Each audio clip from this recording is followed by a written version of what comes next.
211 Silver Hollow Road. This year, Cape Town's gang scene was rocked by violence, betrayal, and tragedy, further entrenching the city in a web of organized crime. The stories of key figures, including their dramatic downfalls, painted a grim picture of power struggles that have devastated communities. Let's dive into the most shocking events and their implications. Mark Lifman, A Life Cut Short. 912 ambulance, 75-year-old male, back pain, 211 Silver Hollow Road, between Lane Road and Crosspatch Road. Mark Lifman, one of Cape Town's most infamous figures, was assassinated in November outside the Garden Route Mall. Lifman was a controversial businessman linked to organized crime, particularly in the nightclub security industry.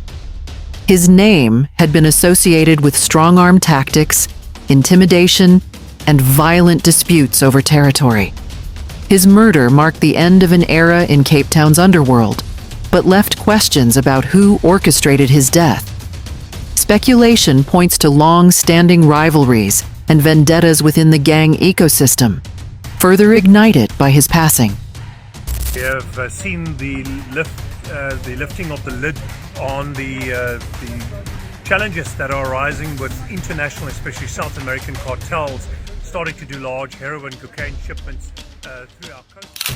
Peter Jaggers and the cocaine deal gone wrong.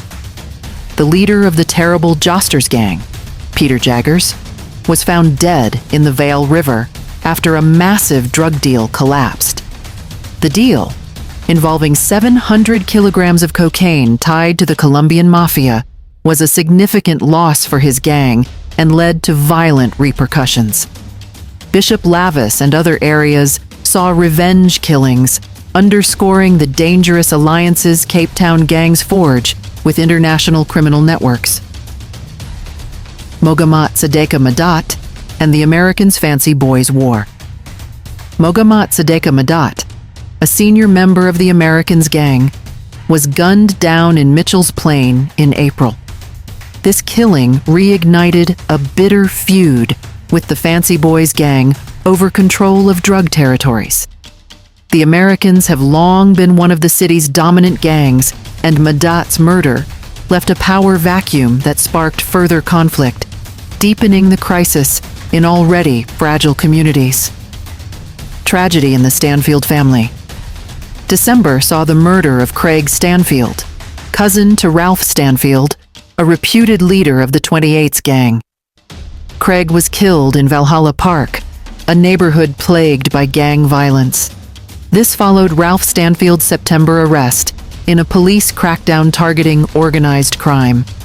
The Stanfield family, notorious for their influence within the 20s, faced internal rifts and escalating external threats after these events.